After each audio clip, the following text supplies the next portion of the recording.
Namaskaram everyone. So welcome to a new divine session of learning Shakambhari Sahasranamam. So what is Shakambhari Sahasranamam? So Shakambhari is supposed to be one of the forms of goddess Parvati. So she is one of the form of goddess Parvati who is mainly worshipped in the agriculture sector. So she is the one who provides food for the people. That's mean it is always believed that Shakambhari Devi provides food because especially in agriculture sector, as I said, they worship Shakambhari for prosperity. So she is a goddess of prosperity where she provides lot of prosperity to the people in the agriculture sector. So she is someone who is associated with sustenance and nourishment and protection from hunger. So she's, as I said, she's an incarnation of goddess Parvati. And, generally in South India, especially if you see in the month of July, which is called as Adi Masam, you can see that she will be decorated with vegetables. That is mainly saying that, she provides, as I told you, she provides food and nourishment. So it is very much widely a practice where people in agriculture sector, food sector, they recite Shakambari Sahasranama mainly for more production of vegetables and fruits. As I said, she is a goddess who protects you from hunger. So now we will see how to recite this beautiful divine namas of Shakambari. So we will see first the Dhyana slokas. Shakambhari तथा वनशंकरी सहस्र नाम stotram. So all who have attended my previous classes of Lakshmi Sahasranama and also Lalita Sahasranama, you all should be knowing how to recite a Mahaprana, right? So this here, if you see, you have one Mahaprana, Shri Shakam Bhari. The Bha is supposed to be a Mahaprana. Similarly, Tatha. Ha is a Mahaprana. A forceful exhalation for a Mahaprana. Vana Shankari. Re is a Dirgham here, so you will have to extend it. Sahasranama Stotram. Shri Shakambhari Tatha Vanashankari Sahasra Nama Stotram. Shanta Sharada Chandra Sundara Mukhi. So if you see here, that is supposed to be a Mahaprana here. Sundara Mukhi. Shalyanna. Shalyanna Bhojya Priya. Again, Bha here is supposed to be a Mahaprana. Bhojanna, Bhojya Priya. Shanta Sharada Chandra Sundara Mukhi. Shalyanna Bhojya Priya. Shakaif. So after Kai, you can see there is a two dot, which is called as the Visarga. So as I said, if you have attended my classes, I have clearly explained regarding the Visarga rules. So here if you see after Kai, you have two dots followed by Pa Akshara. So you have to pronounce it as Shakaif. Shakaif. Palita Vrishtapa. It is not Vrish, it is Vrishtapa. So how you say Shanmuga, that Sha you have to use here. Vrishtapa, Shatadrisha, Shakola Sadvigraha. Shakola Sadvigraha. Shanta Sharada Chandra Sundara Mukhi. शाल्यन्नभोज्यप्रिया शाकैः पालितवृष्टपा शतदृशा शाकोलसद्विग्रहा श्यामाङ्गी श्यामाङ्गी शरणा गतार्तिशमनि शरणा गतार्तिशमनि शक्रादिभिः शक्रादिभिः. So why bhish? After bhi you have visarga followed by sha. So shakradibhish shamsita. It is not sam, it is sham. Shamsita. Shankaryashta. Shankaryashta falaprada bhagavati Shakambhari पातु माम्. श्यामाङ्गी शरणागतार्तिशमनी शक्रादिभिः शंसिता शाङ्कर्यष्टफलप्रदा भगवती शाकम्भरी तु माम्. शान्ता शारदचन्द्रसुन्दरमुखी शाल्यन्नभोज्यप्रिया शाकैः पालितवृष्टपा शतदृशा शाकोलसद्विग्रहा श्यामाङ्गी शरणागतार्तिशमनी शक्रादिभिः शंसिता शाङ्कर्यष्टफलप्रदा भगवती शाकम्भरी पातु माम्. शूलं पाशक शूलं पाशक पाल चाप कुलिशान् बाणान् सृणिं खेटकाम्. So that kha is a mahaprana, so you have to say it as kha, not ka. Okay, be careful with that.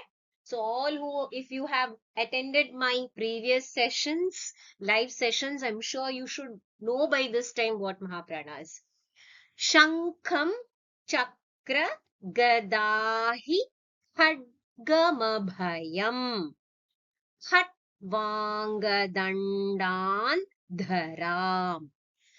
शूलं पाशकपालचापकुलिशान् बाणान् सृणिं खेटकाम्.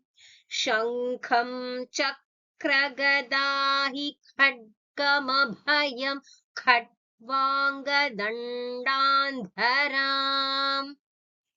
वर्षाभाव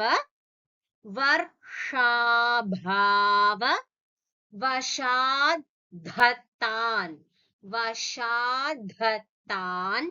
मुनिगणान् शाकेन या रक्षति.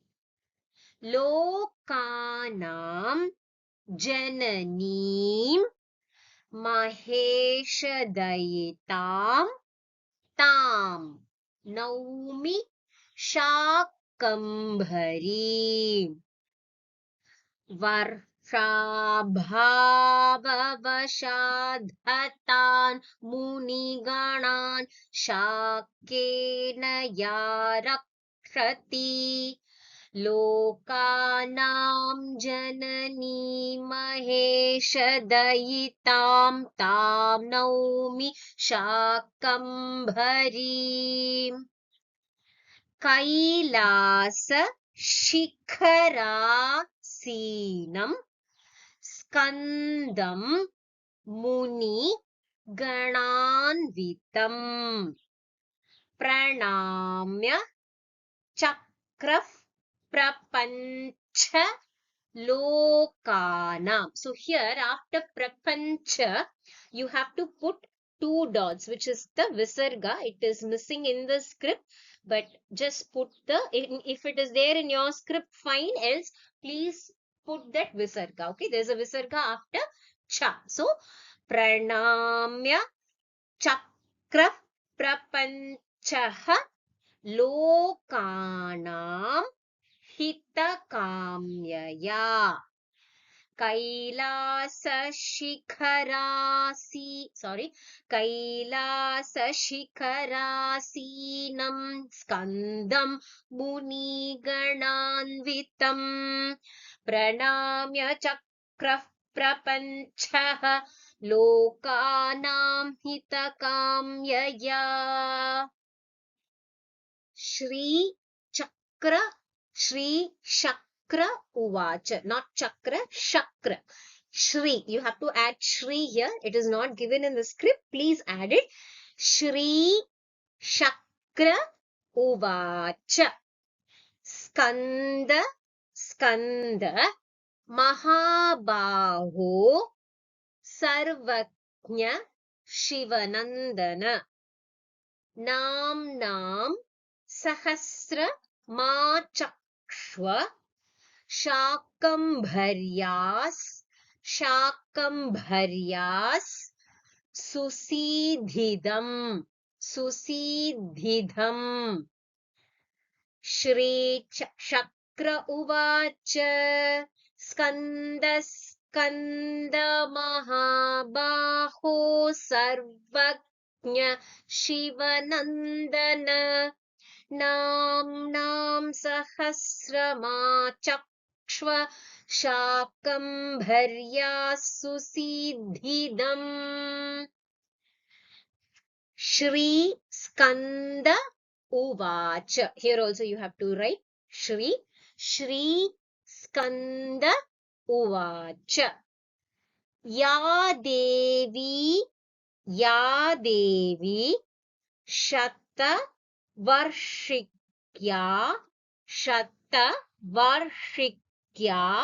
Mana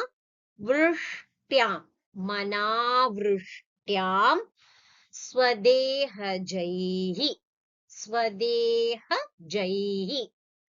Shakairabhi Bharat Sarva Drishin Shakra Shatam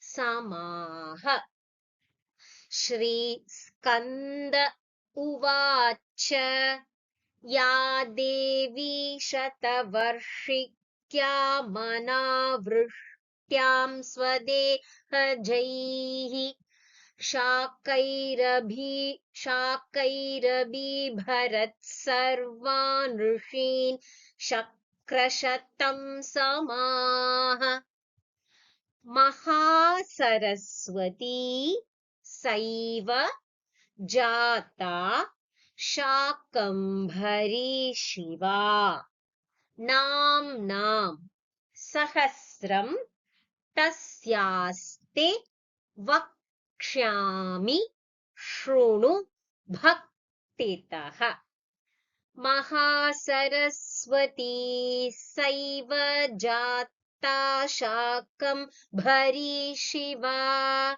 Nam Sahasram Tasyaste Vakshyami Shrunu Bhaktitaha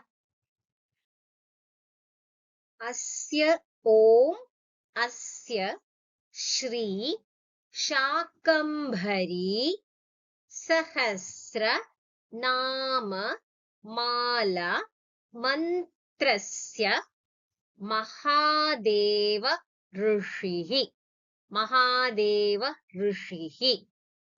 Anushtup Chandaha Chandaha. So after that, whatever you're having, that bija mantras, you can avoid it. That is after Sri Shakambhari Devata Sahasra Nama Viniyogaha. So you can take off from here, you can take off all the bija mantras. That is after from here. I'm just marking it in red. So these things you can avoid. So this one I'm marking. So that is not needed. So you can see I'm marking it in yellow. Till here you can avoid it. So you can start from Shri Shakambhari Prasada Siddhyarthe Tat Sahasranama Parayana Viniyogaha. Asya Shri Om Asya Shri Shakambhari Sahasranama Mala Mantrasya Mahadeva Rishihi Anushtuk Chandaha Shri Shakambhari Prasada Siddhyate Tata Sahasranama Parayana Viniyogaha. So all these you can avoid. You can straight away start from Shri Shakambhari Prasada Siddhyate. Now we move on to the Dhyana slokas. Dhyanam, Dhyanam, Sauvarna, Sauvarna, Simhasana, Samsthitam, Shivam, Trilochana, Chandrakalavattamsikam, Shulam Kapalam, Nijavamahastayo, Sadanyayo, Khadga Mabhiti Mudrika Sauvarna Simhasana Samsthitam Shivam Trilochana Chandrakalavattamsikam Shulam Kapalam Nijavamahastayo Sadanyayo Khadgamabhiti Mudrikam Panyordathanam Mani Bhushanajvalam